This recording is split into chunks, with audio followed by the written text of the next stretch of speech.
بسم الله الرحمن الرحيم. الحمد لله رب العالمين، وبه نستعين ولا حول ولا قوة إلا بالله العلي العظيم. الحمد لله الذي من على من يشاء من عباده بطلب العلم الشرعي، وذلك فضل الله يؤتيه من يشاء والله ذو الفضل العظيم. وصلى الله وسلم على القائل من يرد الله به خيرا يفقه في الدين، وعلى آله وصحبه ومن تبعهم بإحسان إلى يوم الدين. أما بعد، فقد قال الله تعالى في كتابه الكريم: أعوذ بالله من الشيطان الرجيم، يرفع الله الذين آمنوا منكم والذين أوتوا العلم درجات. وقال النبي صلى الله عليه وسلم: من سلك طريقا يلتمس فيه علما سهل الله له به طريقا إلى الجنة. أحييكم بتحية الإسلام، السلام عليكم ورحمة الله وبركاته.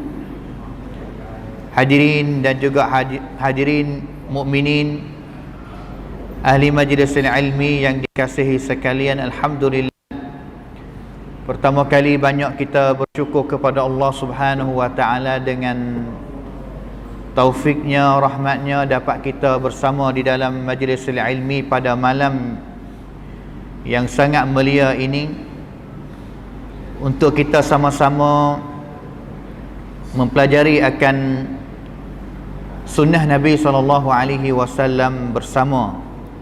Alhamdulillah, kita masih berada di dalam bulan Sya'ban dan juga beberapa hari lagi kita akan sambut bulan Ramadan, bulan yang semoga kita akan dapat hidup sepenuh bulan di dalam bulan Ramadan, dan juga Allah Subhanahu wa taala akan memberi keampunan kepada kita, memberi rahmat kepada kita, dan juga catat kita salah satu hamba dia yang akan dapat kebebasan daripada api neraka dan juga dapat masuk syurga Allah Subhanahu wa taala nanti. Hadirin sedang ahli majlis ilmi yang dikasihi sekalian, jadi ibadat yang kita duk buat ibadat, sama ada semaya, sama ada puasa, sama ada haji, zakat, dan juga ibadat-ibadat yang kecil selain daripada ibadat fardu itu tu, dasar dianya iaitu berasal daripada Al-Quran dan juga daripada sunnah Nabi SAW. Dan juga setiap mazhab ataupun setiap ulama pun, tidak ada ulama ataupun mazhab mana mereka memberi pendapat mereka berdasar daripada Quran dan juga sunnah belaka. Sama ada Al-Imam Abu Hanifah yang meninggal dunia pada tahun 150 Hijrah, Al-Imam Malik bin Anas yang meninggal dunia pada tahun 179 Hijrah, dan juga Al-Imam Asy-Syafi'i Muhammad bin Idris yang meninggal dunia pada tahun 204 Hijrah, dan juga yang terakhirnya sebagai tuai kepada mazhab yang keempat yang terkenal di dalam dunia Islam sampai ke sekarang ini, iaitu Al-Imam Ahmad bin Hanbal yang meninggal dunia pada tahun 241 Hijrah. Mereka ini sebenarnya dikenal katanya al-a'immah al-madhahib al-arba'ah, a'immatul madhahib al-arba'ah, imam kepada mazhab-mazhab, pak mazhab di dalam dunia Islam, yang mana dipanggil mazhab Abu Hanifah katanya mazhab Hanafi ataupun mazhab Abu Hanifah. Kalau mazhab Imam Malik dipanggil katanya Maliki. mazhab Syafi'i dan juga mazhab Hanbali, Hanabilah ataupun Hanbali. Tanya katanya sebenarnya di dalam dunia Islam ada hanya 4 mazhab ini saja ataupun ada mazhab-mazhab yang lain? Jawab katanya ada mazhab yang banyak lagi selain daripada mazhab yang terkenal ini. Dan juga apakah sebab yang 4 mazhab ni lebih terkenal, masyhur, terkenal lebih daripada mazhab yang lain? Jawab katanya dengan sebab anak murid mereka sebar ilmu-ilmu tok guru mereka. Habis itu ini adalah salah satu kepentingan yang tok guru ada anak murid yang sebar ilmu dia. Tetapi di sana ada imam yang ramai lagi yang mereka itu pun ada pendapat. Ada pendapat maksud katanya ada ijtihad, kajian masing-masing katanya hukum hakam di dalam agama Islam, tetapi ilmu mereka itu tidak disebar ataupun sebar, tetapi cara sebar tidak meluas seperti imam mazhab 4 orang ni. Al-Imam Abu Hanifah ada anak murid dia 2 orang, Muhammad bin Hasan Asy-Syaibani dan seorang laginya saya tak ingat nama-nama gapo, yang duk cuba sebar ilmu-ilmu tok guru dia, ngaji dengan Imam Abu Hanifah. Imam Abu Hanifah ni biasa diigat dengan sebabnya dia tolak untuk nak jadi tok qadi pada zaman tu. Orang suruh dia jadi tok qadi, dia tak sejadi. Tetapi anak murid dia 2 orang itu selepas daripada Imam Abu Hanifah meninggal dunia, ambil ilmu Imam Abu Hanifah ini pergi sebar, pergi pakar, sehingga mereka dilatih jadi tok qadi, dan juga semasa jadi tok qadi pun ambil ilmu Imam Abu Hanifah ini dah sebar. Yang mana pada hari ini mazhab Hanafi ataupun mazhab Abu Hanifah tersebar banyaknya di India, di Pakistan dan juga negeri-negeri di kawasan itu. Mazhab Al-Imam Malik bin Anas, dia merupa ulama hadis katik dan juga merupa ulama di dalam bidang fiqh juga, mazhab. Kerana di bidang hadis dia salah satu tok guru hadis besar di Madinah. Tempat yang dia duk mengajar iaitu di dalam masjid Nabi, di tepi kubur Nabi SAW. Dan juga dia ada kitab hadis dia yang namanya Al-Muwatta, kitab hadis dia. Dan juga dia mempunyai anak murid yang ramai, dan juga anak murid dia itu bukan hanya mari daripada negeri-negeri kawasan Arab tepi-tepi tu dak, dan juga sehingga negeri daripada negeri Andalus. Negeri Andalus ni negeri Spain sekarang lah ni lah. Yang mana salah satu anak murid dia yang mari daripada Andalus, dan juga salah satu anak murid yang ambil ilmu yang mengaji dengan Imam Malik kelak pergi sabar di Andalusnya, Yahya bin Yahya Al-Laythi Al-Andalusi. Mari ngaji hadis dengan Al-Imamu Malik bin Anas di Madinah ataupun di dalam masjid Nabi SAW. Ushah habis cakap, salah satu anak murid yang sebar ilmu banyak, orang panggil kata kitab Muwatta Imam Malik itu tu ada riwayat banyak. Riwayat maksudnya anak murid yang ramai kelak pergi sebar tu sama. Kerana anak murid tu yang mengaji tadah ambil ilmu dengan Imam Malik tu tak sama. Ada yang mengaji dengan Imam Malik lama dapat ilmu banyak sikit. Ada yang mari tasawuf, mari buat umrah, mari buat haji, duk tapa di Madinah mengaji dengan Imam Malik. Belah-belah duk nanti nak buat haji, dan juga selepas buat haji nak kelik selalu dah beberapa hari saja dapat ilmu sekadar tu saja daripada Imam Malik. Kelik disebar di negeri-negeri mereka. Yahya bin Yahya Al-Laythi Al-Andalusi ni satu masa dia duk mengaji hadis di dalam masjid Nabi bersama dengan tok guru dia iaitu Al-Imam Malik. Betul hari itunya ada Orang panggil kata karawan rajah masuk di dalam bana Madinah. Fuak-fuak Madinah, anak-anak murid Imam Malik orang Arab tu pakat kejut dan juga pakat nak keluar daripada majlis ngaji hadis dengan Imam Malik untuk nak pergi tengok rajah yang masuk mari di bana Madinah. Kerana orang Arab tak tengok mana rajah ni. Tinggal hanya salah satu murid yang tinggal duk ada tak tubik kita tengok rajah, iaitu Yahya bin Yahya Al-Laythi Al-Andalusi. Imam Malik tanya kata, apa mu tak pergi tengok gajah seperti orang lain kita pergi tengok gajah? Ya tu aku mari sini untuk main ngaji, bukan mari tengok gajah. Maka dia di antara anak murid Al-Imam Malik ambil ilmu Imam Malik pergi sebar. Habis itu sekarang lah ni di negeri Morocco, Maghribi, dan juga negeri kawasan-kawasan itu tu mereka berpegang dengan mazhab Al-Imam Malik ataupun mazhab Maliki. Dan juga mazhab Imam Syafi'i kita pun anak murid dia pun ramai, seperti Ar-Rabi' bin Sulaiman, seperti Al-Muzani, dan juga anak-anak murid yang lain yang ambil ilmu Al-Imam Syafi'i dan juga sebar.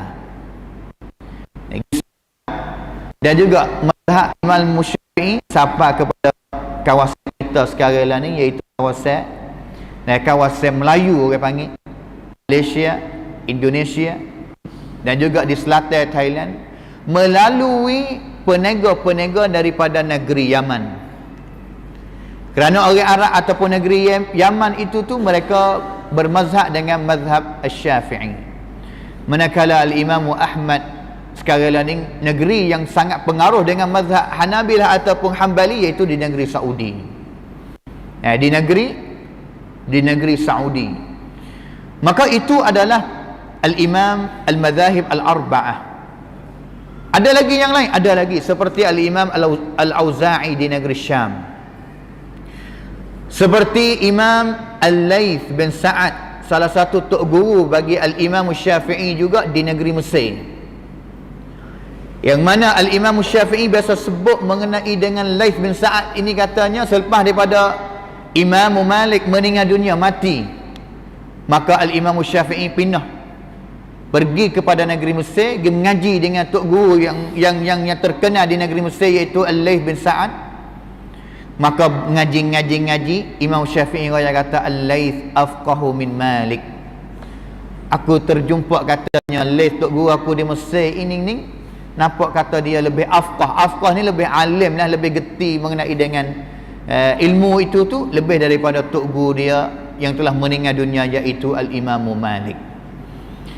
Maka pak mazhab ini ni, kalaulah kita tengok perkataan mereka, perkataan peribadi mereka, yang mereka sebut katanya setiap orang yang usaha habis cakap nak bui anak murid dia, nak bui kepada orang yang mengikut mazhab dia, iaitu berpegang teguh dengan Al-Quran dan juga As-Sunnah Nabi SAW.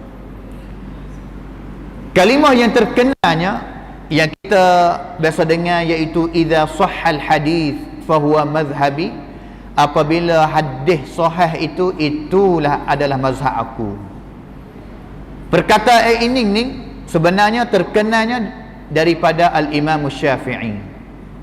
Imam Syafi'i dia biasa sebut katanya, apabila orang mari tanya kata mana pendapat, mana mazhabmu, pendapatmu, maka Al-Imam Syafi'i sebut katanya, apabila pendapat mana yang ada hadis sahih riwayat, ataupun pendapat mana yang berdasar daripada hadis yang sahih, itulah mazhab aku. Tetapi akhir sekali apabila kita pergi ulang kaji tengok, sebenarnya perkataan ini adalah perkataan yang telah keluar daripada imam pak orang itu belaka. Al-Imam Abu Hanifah tak ada seorang ibu. Imam Abu Hanifah tak ada royak kepada murid atau pegailah dengan mazhab aku, pegang teguh, jangan dengar orang lain, jangan ikut orang lain, ta'assub dengan mazhab aku, tak ada. Sama juga dengan Imam Malik, tak ada biasa royak kepada murid dia suruh ta'assub kepada mazhab aku saja, jangan dengar orang lain.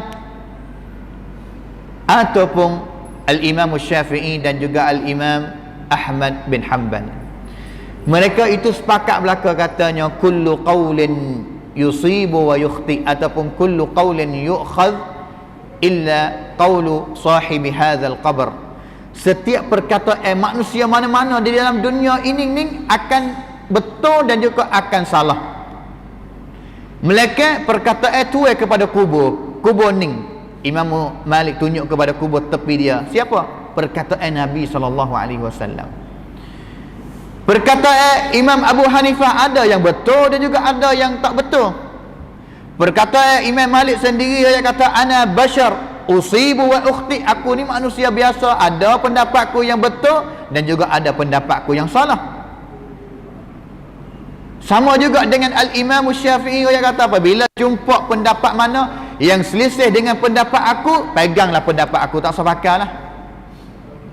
Dan juga Al-Imam Ahmad bin Hanbal sama juga, tak ada seorang habuk mereka yang menggalakkan kepada orang yang nak ikut mazhab dia, katanya suruh berta'assub kepada mazhab dia, jangan turut mazhab yang lain. Tetapi apabila pak-pak orang ni yang terkenal pak mazhab ni niat yang sama, niat yang untuk nak orang tu pergi dengan Quran dengan sunnah, tak saya berta'assub dengan mazhab dia, apa ada pendapat yang selisih. Maksud katanya apa pendapat setiap orang tak sama. Khususnya apabila kita pergi buka kitab-kitab fiqh, kita pergi buka kitab fiqh, sikit benar masalah mana-mana yang telah diiktifakkan oleh pak mazhab, pergi pendapat serupa belaka, tak ada. Sikit benar. Kebanyakan masalah mereka beza pendapat belaka. Pendapat Abu Hanifah ada pendapat bersanding Imam Malik, pendapat bersanding Imam Syafi'i, pendapat selisih ataupun berbeza pendapat.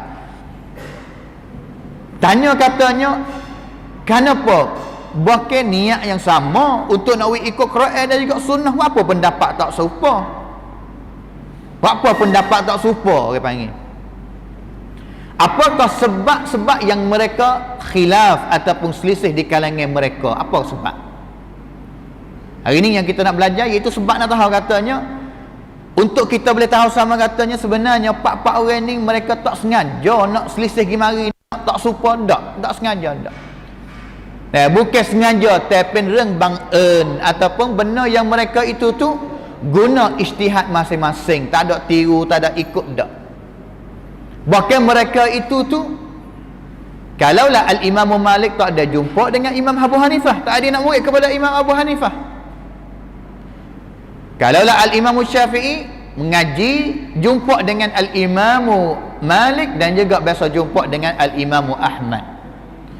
Tapi Al-Imam Malik tak biasa jumpa dengan Imam Ahmad. Habis itu apakah sebab yang mereka selisih hari ini? Yang saya telah keluar ataupun ambil daripada sebuah kitab yang saya biasa sebut di sini, iaitu kitab yang disusun dan juga dikarang oleh Syekhul Islam Ibn Taymiyah rahimahullahu ta'ala. Jadi Ibn Taymiyah ni dia tulis sebuah kitab untuk nak jawab kepada kita, katanya sebenarnya mereka ini imam-imam pak mazhab ataupun lebih daripada pak mazhab, mereka ada pendapat yang tak serupa, itu tu ada sebab, bukan tidak ada sebab. Apakah sebab? Kita akan dengar satu-satu pada malam ini dengan masa yang terhad. Yang pertama sekalinya, sebab yang pertama sekali yang menyebabkan mereka ada pendapat yang tak sama ataupun selisih pendapat, dengan sebab ada mubulughid dalil. Dalil tu tak pergi sampai kepada semua pak-pak orang itu. Dalil maksud katanya hadis lah. Kerana Quran ni siapa belaka? Kerana Quran ni semenjak Uthman, semenjak Uthman yang hipun jadi rasmi tangkan sebuah tu siapa belaka? Siapa kepada Abu Hanifah, siapa kepada Al-Imam Malik, Syafi'i, Ahmad. Tapi nak guna Quran sebuah satu buah saja, tak guna hadis untuk nak keluar hukum, tak cukup. Kena guna dalil ataupun kena tupai hadis Nabi, mari bersama dengan Quran, waktu baik dalil, mari pakai dalil. Maka sebab yang pertama ini, dalil itu hadis Satu hadis kadang-kadang pergi sapa tidak cukup 4 orang, tak sapa kepada 4 orang belakang. Kadang-kadang hadis ini sapa kepada Imam Ahmad, Imam Syafi'i, tapi tak sapa kepada Imam Malik, tak sapa kepada Al-Imam Abu Hanifah. Maka apabila hadis tak mari sapa dia, dalil tak ada cukup di sisi dia, dalil tak cukup, ada hanya Quran saja, dalil yang mari nak tolong daripada sunnah Nabi ataupun hadis Nabi tak ada, tak hafal kepada dia. Ataupun yang sapa adalah hadis yang tak sahih misalnya katanya. Tapi kalaulah tak sapa, apa dia nak guna? Dia akan guna ijtihad sekadar dia mana mampu, ataupun guna alat yang terakhir yang namanya katanya qiyas. Guna cara qiyas kata. Khususnya bagi Al-Imam Abu Hanifah rahimahullahu ta'ala. Imam Abu Hanifah ni dia besar dan juga hidup di negeri Iraq, negeri Iraq sekarang ni. Dan juga masa dia itu tu pada korun yang kedua, negeri Iraq itu terkenal dengan kumpulan orang Syiah ramai di situ. Apabila orang Syiah ramai, golongan Syiah inilah adalah golongan yang akdzabun nas, yang paling dusta ke atas Nabi SAW sekali. Maka adalah golongan yang palsu hadis banyak sekali. Apabila Syiah ramai di Iraq, palsu hadis banyak, hadis maudhu', hadis palsu disebar banyak, maka menyebabkan Al-Imam Abu Hanifah tak berani untuk nak terima hadis mana-mana. Tak berani nak ambil. Wa'wi hadis ataupun bilangan hadis di sisi Imam Abu Hanifah itu tidak banyak. Kalaulah banding dengan Imam Malik, kalaulah banding dengan Al-Imam Ahmad, ataupun banding dengan Al-Imam Syafi'i, hadis tak banyak.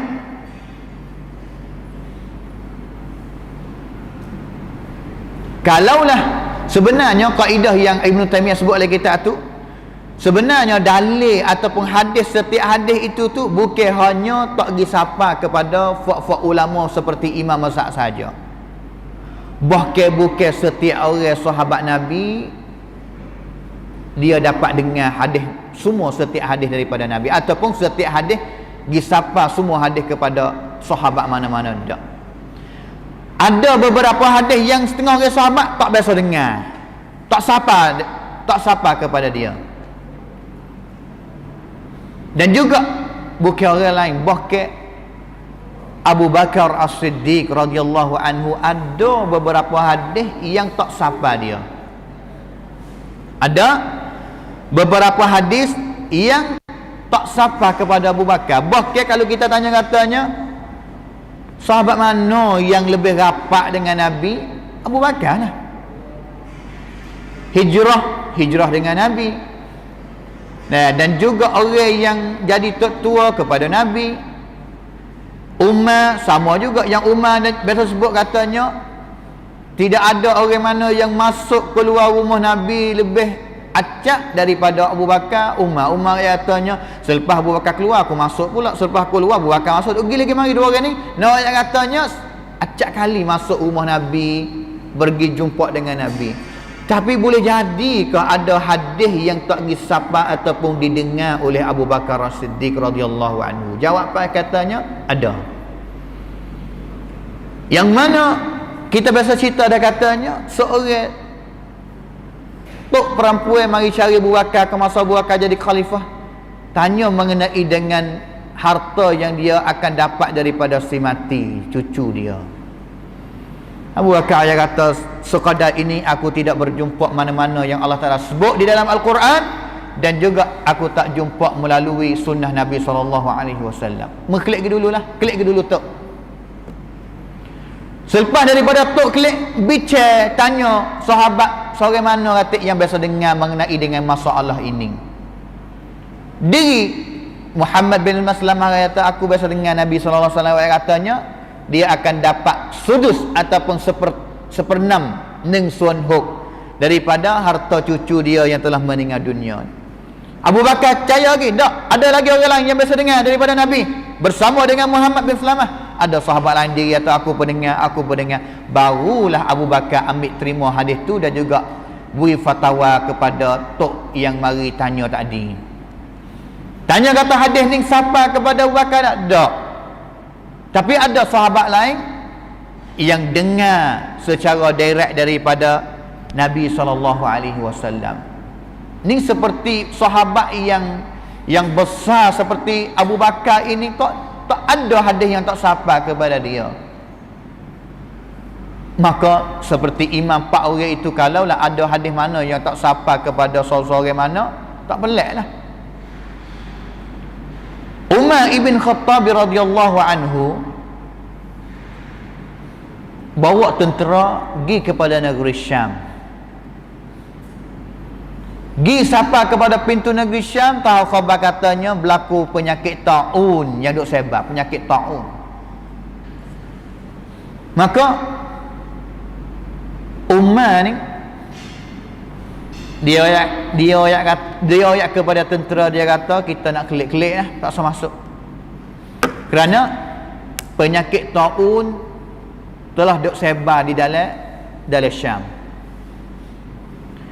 Maka sahabat setengah orang, Abu Ubaidah kalau tak silap dia katanya, ya Amirul Mukminin, atafirruna min qadarillah, adakah kamu kita ni nak lari daripada qada-qada Allah Subhanahu wa taala? Kau kena.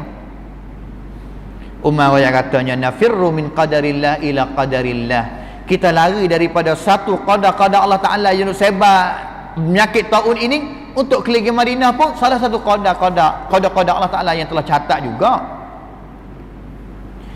Sehingga Abdul Rahman bin Auf bangun berdiri dan juga rakyat dia bercakap tu nak kelik kata saya kelik dia balas pergi mari tu.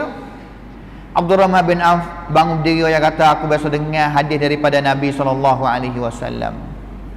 Apabila kamu pergi kepada satu tempat yang dengar khabar kata di tempat itu adanya penyakit taun duk sebar, jangan kamu masuk pergi. Dan juga apabila masuk pergi dah baru tahu khabar, masuk pergi dalam dah baru tahu khabar kata ada penyakit taun yang sebar, fala takhruju minha, jangan kamu keluar daripada bana tu. Umat tak biasa dengar hadis ni daripada Nabi SAW. Tanya sahabat lain, dia biasa dengar hadis ni daripada Nabi, atik jumpa sahabat yang ramai lagi dengar hadis ni daripada Nabi bersama dengan Abdul Rahman bin Auf. Akhir sekali klik jawab apa ijtihad Umar ni kenalah klik mengikut hadis Nabi kerana tak masuk lagi kepada Syam. Klik ni yang katanya sahabat besar seperti Umar ada hadis yang tak sampai kepada dia. Apabila seperti Umar, sahabat Nabi yang hidup semasa Nabi, ada hadis dalil yang tak sampai kepada dia, tak peliklah imam 4 orang itu ada dalil mana-mana yang tak sampai kepada mereka, tak peliklah. Umar ni manusia seperti kita, ada tanggungjawab, ada keluarga, ada anak bini.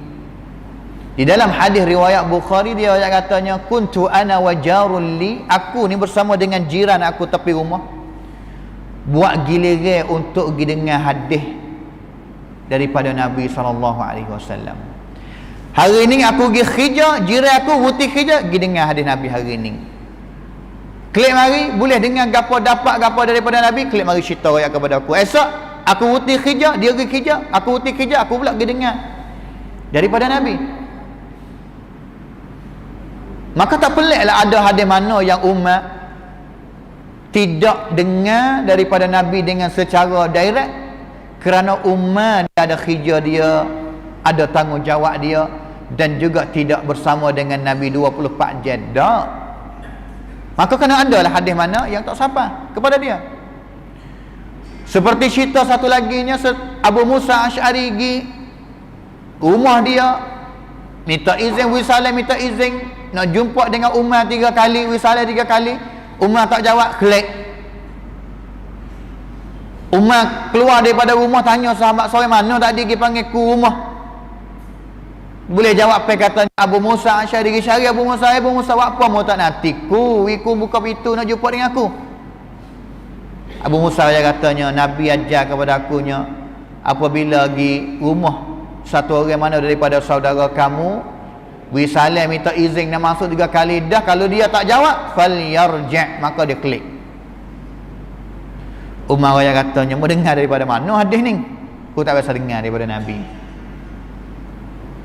Sehingga Umar nak cek lah, nak cek. Katanya Nabi sebut sungguh dah. Tanya sahabat yang lain. Boleh jawab apa? Katanya ada sahabat yang lain yang dengar hadis ni bersama dengan Abu Musa Al-Ash'ari.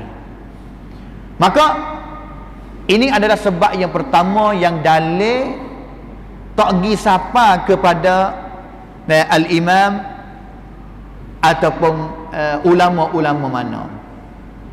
Kerana ilmu kita pada hari ni, tanya katanya hadis pada hari ni kalau kita nak baca, nak cari sungguh ni mudah ke tak mudah? Hari ni kita nak tengok hadis mana-mana di dalam Bukhari, boleh tengok awal sampai ke akhir. Kita tengok hadis mana di dalam Sahih Muslim awal sampai akhir, kita boleh tengok hari ni. Kalaulah kita baca hadis demi satu sungguh, kadang-kadang tak boleh jadi kita ni ada hadis mana yang tak tahu kerana kita dah baca habis.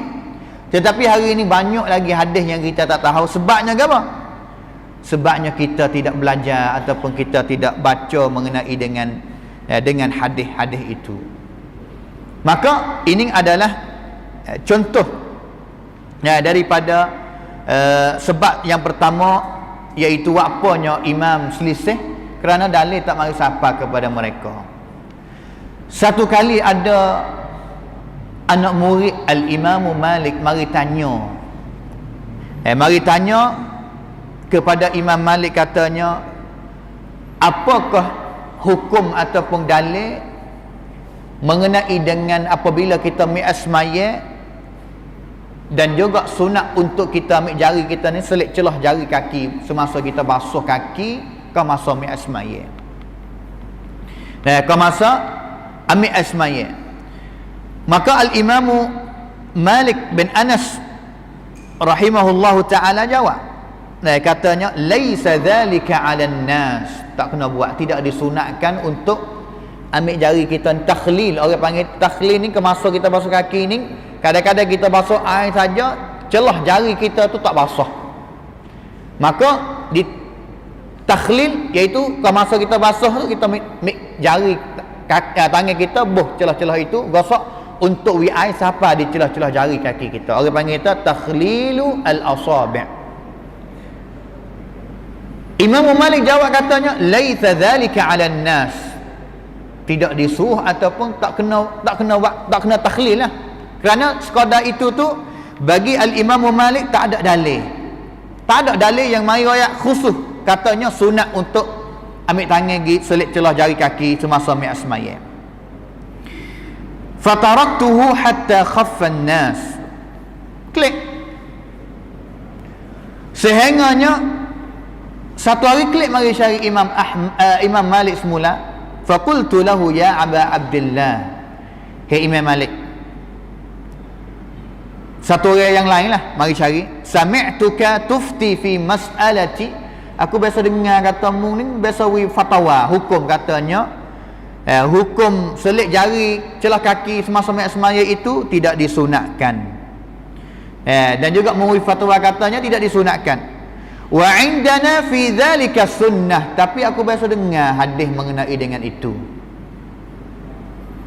Imam Malik tanya, wa ma hiya, mana dalil? Faqultu haddathana al-Laits bin Sa'ad wa ibn Lahiyah wa Amr bin Haris an Yazid bin Amr al-Mu'afiri an Abi Abdurrahman qala ra'aitu Rasulullah sallallahu alaihi wasallam. Riwayat siapa kepada sahabat cerita, katanya, ra'aitu, aku tengok Nabi sallallahu alaihi wasallam ambil jari khinsir, jari dia tak royak belah kanan belah kiri, gigonyoh di celah-celah jari kaki dia semasa mi'as mayat ataupun basuh jari kaki selit. Faqala inna hadha hadithun hasan, hadis ni adalah hadis hasan. Wa ma sami'tu bihi qattun illa as-sa'ah. Imam Malik yang kata, aku tak biasa dengar hadis ni, kali ni lah baru dengar. Sehingga selepas daripada tu Imam Malik tukar pendapat dia Sebelum daripada ni fatwa katanya tak sunat, selepas itu dia katanya sunat dengan dalil yang dia dengar daripada demon ni. Tu dia katanya dalil masalah ataupun dalil satu dalil, kadang-kadang bukan setiap dalil disapa kepada al-imam ataupun imam pak-pak mazhab itu. Maka kalaulah kita tengoknya mazhab yang agak katanya imam tuan mazhab itu mengapa hadis banyak sekali, iaitu Imam Ahmad. Imam Ahmad ini mengapa hadis ni berjuta-juta hadis. Di dalam kitab musnad dia yang duk sebar pada hari ni bilangan hadis lebih kurangnya hampir 40,000 hadis. 40,000 hadis Nabi SAW, kitab musnad Imam Ahmad. Dan juga yang kedua agak kata hadis banyak sikitnya Al-Imam Malik, kerana Imam Malik ada kitab khusus bagi dia pribadi dia, iaitu kitab Al-Muwatta Imam Malik. Hampir 10,000 hadis yang berada di dalam kitab Muwatta dia. Dan juga yang ketiganya iaitu Al-Imam Syafi'i, yang agak kata tak banyaklah hadis kalaulah banding dengan Imam Ahmad dan juga Al-Imam Malik. Imam Syafi'i tok guru kepada Imam Ahmad di dalam bidang fiqh, tetapi di dalam ilmu hadis Imam Syafi'i minta tupai tolong dengan Imam Ahmad. Hei Imam Ahmad, hadis mana yang mu dengar di Kufah, hadis mana yang mu dengar di Basrah, hadis mana yang mu dengar daripada Baghdad, hadis mana yang mu dengar daripada Iraq, oyak kepada aku atik, kerana Al-Imam Syafi'i keluar daripada Palestin dia ni, tubik mari ngaji mula sekalinya ngaji di Mekah, dan juga ngaji di Madinah dengan Imam Malik. Siapa kau Imam Malik meninggal dunia, pergi kepada Mesir pula. Tak ada masa banyak untuk nak pergi ngaji ataupun tak ada ambil hadis di negeri Iraq. Ini adalah yang pertama. Sebab apa pendapat pak-pak mendapat ataupun imam pak orang ni selisih? Sebab dalil setiap orang itu kadang-kadang dalil sapa kepada dia, ada dalil yang tak sapa kepada satu orang daripada empat orang itu. Yang keduanya, kadang-kadang hadis sapa kepada dia tapi hadis itu adalah hadis yang dhaif. Dalil itu sapa kepada dia tapi dalil yang sapa kepada dia itu la yathbut, tidak sahih. Nah, tidak sahih. Sama ada hadis itu sendiri yang tak sahih ataupun hadis itu tak sahih dengan sebab ada satu rawi yang tak sahih yang telah dihukumkan. Nah, yang telah dihukumkan. Maka hadis setengah hadisnya yang dhaif, kadang-kadang sapanya di jalan, sapa jalan ni dengan jalan yang orang panggil katanya sahih, ataupun siapa jalan lain ataupun imam orang yang kedua ni boleh hadis ni pada jalan yang lain tapi jalan yang tak sahih. Contohnya hadis yang kita biasa dengar katanya la nikaha illa biwali. Nikah ini tak sah melainkan kena ada wali. Ya, nikah tak sah melainkan kena ada wali. Wak lari ke nikah jarak leh. Ni hadis. Hadis ini ni Al-Imam Ad-Daraqutni yang meninggal dunia pada tahun 385 Hijrah. Dia ada kitab dia Sunan Al-Kubra, Sunan Ad-Daraqutni, dan juga dia ada kitab Ilal. Ilal ni sebut mengenai dengan penyakit-penyakit yang ada dalam hadis yang menyebabkan hadis itu tu tidak sahih, orang panggil. Dia sebut kata hadis ni riwayat oleh seorang ulama hadis yang namanya Abu Ishaq As-Sabi'i. Abu Ishaq As-Sabi'i ini ada anak murid dia ramai, tetapi anak murid yang riwayat hadis ni melalui dia ni dua jalan besar-besar. Jalan yang pertama, orang yang riwayat hadis ni daripada dia cucu dia Yunus As-Sabi'i. Cucu dia ni riwayat hadis ni daripada dia dengan sanad yang susung, yang tak putus, orang panggil mausul. Orang panggil mausulan, sanad yang tidak putus, sanad yang susung lah. Kerana syarat hadis salah satu syarat yang pasti kena adanya iaitu sanad kena susung, jangan putus. Apabila putus sanad, maksud putus sanadnya ada di celah-celah mana anak murid tak dengar sungguh daripada tok guru dia, selepas pergi tengok, pergi buat kaji, dia tak dengar sungguh, maka dihukum katanya sanad putus. Apabila sanad putus, ulama hadis akan hukum kata dia adalah hadis dhaif, kerana tak dengar sungguh. Dakwah bala mana kata dengar daripada tok guru, tak dengar sungguh daripada tok guru, tak boleh jadilah. Maka Yunus riwayat hadis ni daripada tok dia ni dengan sanad yang susung, sahih lah. Anak murid yang kedua yang namanya Sufyan Ats-Tsauri dan juga Syu'bah ibn Hajjaj, yang mana dua-dua orang ni kalau banding dengan Yunus cucu dia, ulama hadis riwayat Sufyan dan juga Syu'bah ini ni hafalan ataupun macam ingatan dia ini ni kal jibal, serupa dengan bukit, kukuh serupa dengan bukit ingatan dia, kukuh serupa dengan bukit. Makna katanya kalau banding jalan yang kedua anak murid Abu Ishaq Tsauri dengan Syu'bah, lebih kukuh, lebih hebat daripada cucu dia Yunus. Tapi dua orang ni riwayat hadis ni daripada tok guru dia Abu Ishaq dengan sanad yang putus. Sanad yang putusnya iaitu sampai kepada tabi'in, tak ada nama sahabat, pergi kepada Nabi sallallahu alaihi wasallam. Tabi'in tak ada jumpa dengan Nabi, tapi riwayat sanad ayat kata dengar daripada Nabi. Makna katanya tak boleh jadi kerana tak biasa jumpa dengan Nabi tabi'in, maka sanad itu terputus. Orang panggil katanya mursal. Maka kalau mengikut kekuatan, maka hadis ni sebenarnya tidak sahih daripada Nabi, kerana yang diriwayat oleh Tsauri dan juga Syu'bah itu lebih kukuh, kerana mereka ini adalah amirul mukminin fil hadis, hebat di segi ilmu hadis, dan juga mereka riwayat dengan sanad putus, maka kena turut pendapat dua lah. Tetapi Al-Imam Tirmizi rahimahullahu ta'ala, dia ni Imam Tirmizi ni anak murid kepada Al-Imam Al-Bukhari. Imam Tirmizi ni pia tua kitab ada Sunan At-Tirmizi yang meninggal dunia pada tahun 279. Anak murid kepada Al-Imam Al-Bukhari. Bukhari ni tak ada, dia tak kenal lah. Di dalam kitab Aidal Kabir dia, At-Tirmizi tanya kepada tok guru dia Bukhari, "Hei tok guru, apa pendapatmu mengenai dengan dua jalan-jalan tadi, Yunus dan juga Ats-Tsauri dengan Syu'bah, riwayat jalan mana hak sahih lagi?" Tanya kepada tok guru dia. Al-Imam Al-Bukhari jawab katanya, kedua-dua jalan itu adalah sahih belaka.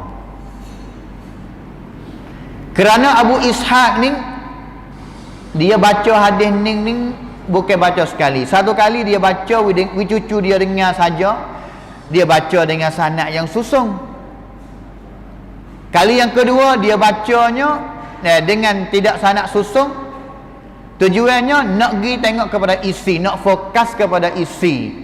Maka Bukhari hukum hadis ning walaupun Ad-Darqutni ayat kata hadis ning terputus sanad, tapi Bukhari mari ayat katanya hadis ning adalah hadis yang sahih kedua-dua jalan. Sama ada Yunus cucu dia riwayat ataupun jalan yang kedua yang diriwayat oleh Ats-Tsauri dan juga Syu'bah. Maka di sisi Ad-Darqutni itu hukum ataupun dalil ini tak sampai kepada dia. Dia tak tahu katanya Abu Ishaq As-Sabi'i baca hadis ni dua kali, tak tahu. Maka dia hukum sekadar dia ada ilmu lah, sekadar dalil mana yang sampai kepada dia. Habis itu tanya katanya Ad-Darqutni dengan Bukhari ni sengaja selisih kat yang kedak dak. Tapi apa tak serupa dengan sebab dalil itu gisapa kepada Bukhari tapi tak sapa kepada Ad-Darqutni. Maka menyebabkan pendapat dua-dua orang itu mengenai dengan hadis ning wi pendapat tak serupa. Bukhari riwayat kata sahih, Ad-Darqutni riwayat kata tak sahih. Maka dalil yang sampai kepada dia kira tak sahih. Tapi dalil sampai kepada demo ni ijtihad kata sahih. Ataupun contoh yang kedua mengenai dengan tok guru Al-Imam Syafi'i, yang mana Imam Syafi'i riwayat asar daripada dia mengenai dengan malam nisfu Sya'ban. Yang mana Al-Imam Syafi'i sebut katanya, qala Syafi'i balaghana annahu yuqal inna ad-du'a yustajab fi khamsi layalin. Sesungguhnya doa ni Allah Taala nak mustajab fiksik dalam 5 malam. Satunya malam Jumaat, yang keduanya malam Aidil Adha, yang ketiga malam Aidil Fitri, yang keempatnya malam awal, malam mula-mula bulan Rajab, dan juga yang kelimanya malam nisfu Syaban. Sanad hadis ninya boleh rajak tengok di dalam kitab bagi Al-Imam Syafi'i rahimahullahu taala. Al-Imam Syafi'i ni dia ada kitab dia dan juga dia ada kitab dia Ar-Risalah. Kitab dia ini adalah kitab fiqh, dan juga isi di dalam kitab itu tu bersanad, ada sanad. Sanad perkataan ini Imam Syafi'i, yang riwayat daripada Imam Syafi'i itu anak murid dia Ar-Rabi' bin Sulaiman, qala akhbarana Syafi'i qala akhbarana Ibrahim bin Muhammad. Ibrahim bin Muhammad ni tok guru kepada Al-Imam Syafi'i. Semua ulama ni, khususnya semasa Al-Imam Syafi'i rahimahullah ta'ala sendiri, pakat bui hukum mengenai dengan kedudukan tok guru Imam Syafi'i seorang ni, katanya dia adalah pendusta. Tapi di sisi Al-Imam Syafi'i, Imam Syafi'i sebut katanya kana thiqatun fil hadis. Dia adalah salah satu orang yang dipercayai apabila riwayat hadis. Pendapat pribadi Imam Syafi'i. Tapi ulama ramai-ramai tu hukum kata dia ni lemah di segi hadis, khususnya dusta, berat hukum. Seperti kita cuba tengok seperti pihak Imam Malik. Imam Malik ni salah satu tok guru Syafi'i, dan juga demo tu tadi Ibrahim bin Muhammad tok guru Syafi'i juga. Kedua-dua ni adalah tok guru Syafi'i belaka. Tapi Al-Imam Malik sebut mengenai dengan tok guru Imam Syafi'i Ibrahim bin Muhammad bin Yahya bin Abi Yahya tadi, katanya orang tanya Imam Malik, katanya akana thiqatun fil hadis, adakah demo tu dipercayai apabila riwayat hadis? Imam Malik kata la, tidak. Wala fi dinihi, walaupun di segi agama dia sendiri pun tak boleh dipercayai juga. Sasana ni yang mana cerita juga agama dia. Dan juga Al-Imam Al-Bukhari sebut kata tarakahu Ibnul Mubarak wan nas. Orang ramai-ramai ni pakat tinggal hadis tok guru. Apabila tok guru Imam Syafi'i tadi Ibrahim bin Muhammad riwayat hadis, orang tinggal, orang tak ambil hadis dia, tak peduli kepada hadis dia. Dan juga yang teruk sekalinya Ibnu Ma'in, saing kepada Imam Ahmad yang meninggal dunia pada tahun 233, yang katanya kadzabun rafidhiyun, dia adalah salah satu orang Syiah dan juga adalah pendusta. Maka perkataan itu tu tidak sahih lah.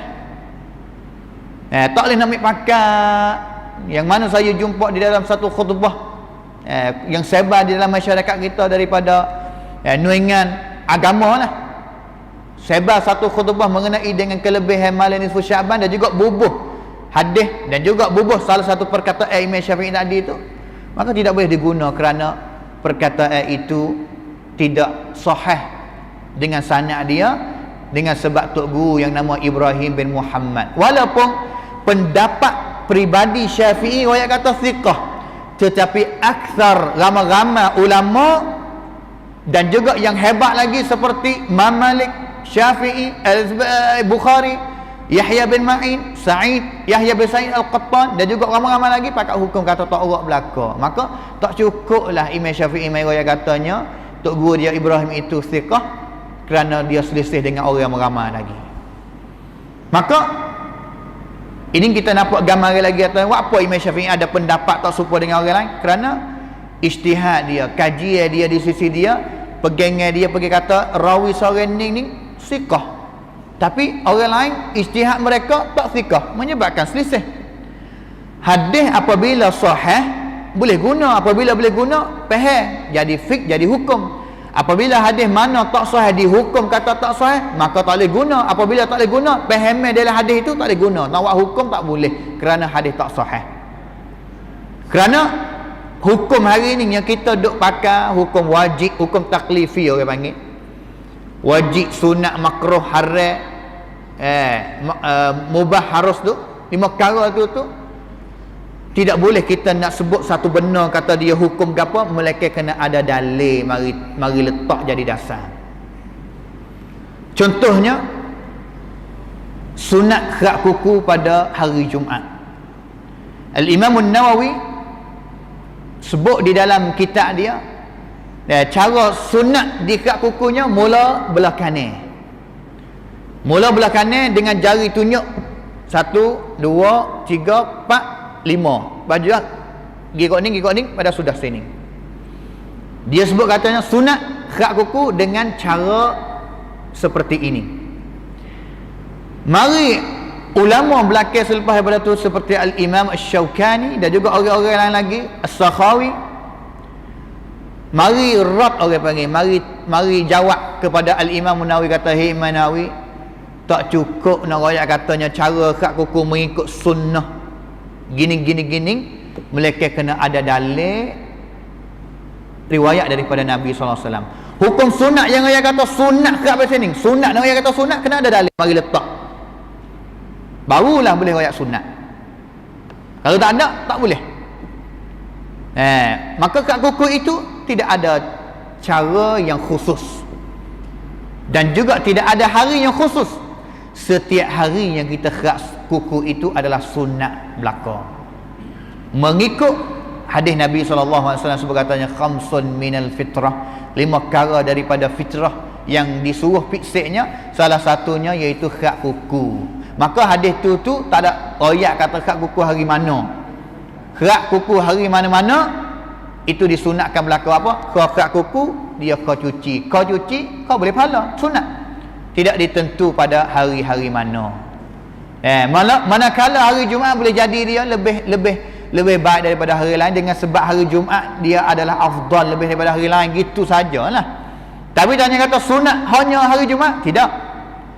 Hari lain pun disunat untuk kita kerak kuku juga. Ini adalah sebab yang kedua, iaitu hadis yang sahih tapi di sisi demoning sahih, tapi di sisi demoning tak sahih. Ijtihad masing-masing. Yang ketiganya, sebab yang selisih pendapat merekanya, dalil itu sampai kepada mereka tapi terlupa. Ini biasa, kerana kita adalah manusia, insan, lupa. Kita lupa. Imam 4 mazhab boleh jadi nak lupa dalil, boleh jadi. Kerana seperti sahabat yang biasa lupa dalil. Siapa? Umar bin Khattab radhiyallahu anhu, biasa lupa dalil. Ada sahabat mari tanya kepada Umar Al-Khattab radhiyallahu anhu, yang mana hadis ini yang diriwayatkan oleh Imam Bukhari, Muslim, Tirmizi, Nasa'i dan juga Ibnu Majah.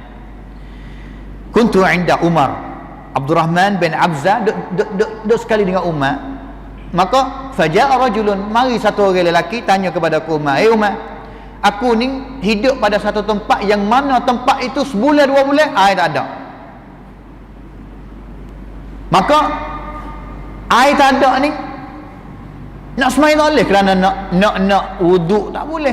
Kalau junub nak mandi wajib tak boleh." Ni nak tanya mengenai dengan tayamum lah.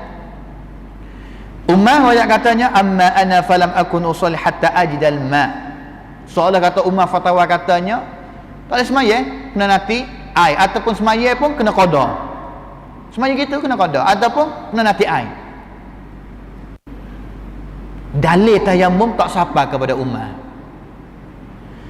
Sehingganya Ammar bin Yasir mengenai dengan bab tayamum, tak ada sahabat mana yang lebih reti mengenai tayamum, hadis tayamum seperti Ammar bin Yasir. Ammar bin Yasir mari cari Umar, "Ya Amirul Mukminin, hei ketua, ama tadhakkar, mu tak ingat kena Satu masa yang kita biasa musafir sekali. Wa anta fil ibil, kamu hai ketua masih berada di atas unta, fa asabatna janabah, maka kita ni asmai tak ada jatuh junub, berlaku junub belaka. Berlaku junub sedang-sedang duk musafir, maka aku ni tak tahu belah mana turun pergi guling dalam pasir. Guling dalam pasir. Ammar bin Yasir. Fa ataina nabi, maka kita klik pergi cari Nabi. Amat cerita lah katanya, tanya mum cara dia tadi guling dalam pasir. Tanya Nabi, betul tak pasal ni? Nabi kata tak betul. Tayamum sekadar kita lepuk di atas pasir, sapu tangan, sapu muka, cukup lah.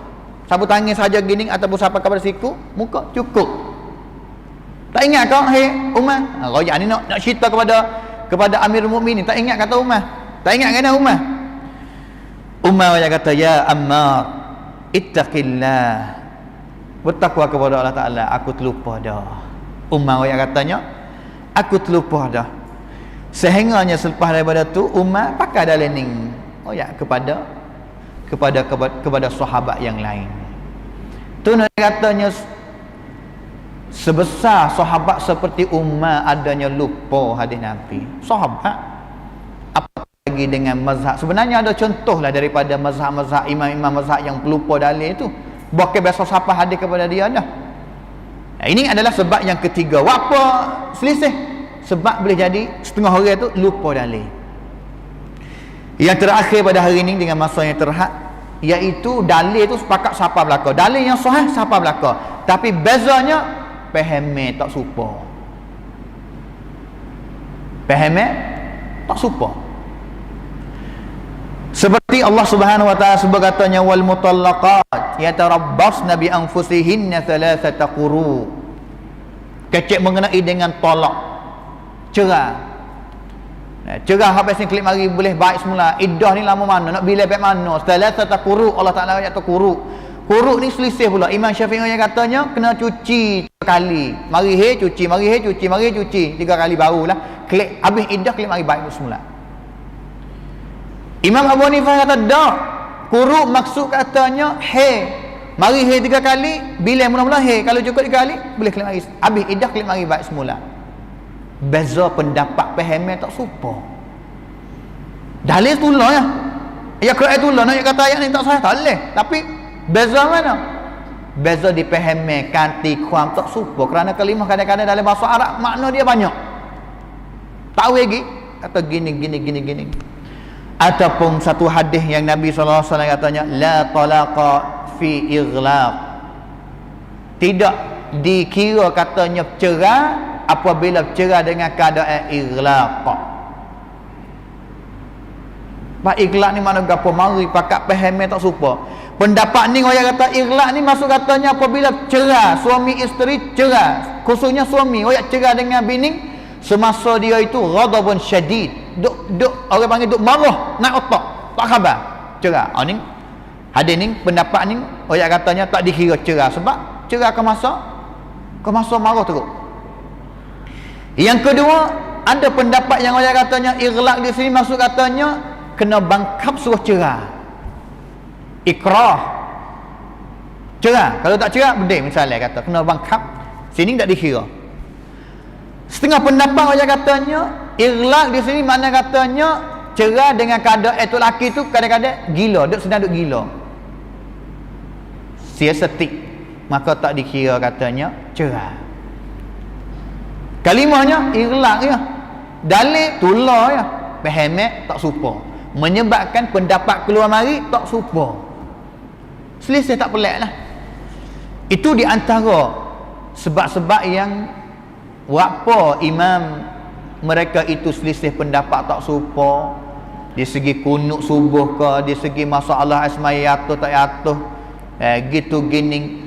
Bukan mereka sengaja untuk nak selisih, tak, tapi sekadar mana mereka mampu yang boleh ijtihad, dalil cukup tak cukup di sisi mereka, mereka boleh ijtihad kaji taratu, mereka jawab sekadar mereka ada ilmu. Maka apabila kena, maka mereka akan dapat falahu ajran. Kalaulah salah, mereka akan dapat pahala lagi satu daripada Allah Ta'ala dengan sebab niat yang ikhlas kepada Allah Ta'ala. Ni nak katanya uzur lah orang panggil kata, sebab kita boleh tahu katanya Imam Abu Hanifah bukan sengaja kata bukan sengaja katanya duk dia nak selisih dengan Imam Syafi'i dak. Dengan sebab, ada sebab. Ada keuzuran orang panggil. Kemampuan orang itu tak sama yang Allah Ta'ala wi. Dan juga hadis ataupun dalil ini kita kena ingat katanya dia adalah rezeki daripada Allah Subhanahu Wa Ta'ala. Hadis sahih, satu hadis kalaulah kita boleh dengar, kita boleh ngaji, kita boleh faham, kita boleh amal, kita tahu lah kata ini adalah rezeki daripada Allah Subhanahu Wa Ta'ala, yang mana Allah Ta'ala tak wi kepada setiap orang dak. Pilih Allah Ta'ala wi demon ni boleh dengar hadis sahih hari ni, demon tak boleh dengar hari ni. Hari ni walaupun duduk dengan keadaan yang senang pun rezeki ini Allah Ta'ala tertentu lagi. Kalau zaman dulu sama Allah nak dapat satu hadis kena musafir beribu-ribu kilo untuk nak dapat satu hadis Nabi SAW. Tapi kita hari ni Allah Ta'ala cuba kita lagi senang dah, tapi nak dapat satu hadis yang sahih pun susah. Hidayah tak sabar untuk nak buka kitab, untuk nak pergi ngaji majlis ilmi ataupun dapat daripada mana-mana jalan. Itulah kita pada hari ini. Semoga Allah Ta'ala beri taufik dan juga ilmu yang manfaat kepada kita. Wafaqanallahu wa iyyakum lima yuhibbu wa yardah. Wa sallallahu ala nabiyyina Muhammad wa ala alihi wa sahbihi ajma'in. Subhana rabbika rabbil izzati amma yasifun wa salamun ala al mursalin walhamdulillahi rabbil alamin. Wassalamu alaikum warahmatullahi wabarakatuh.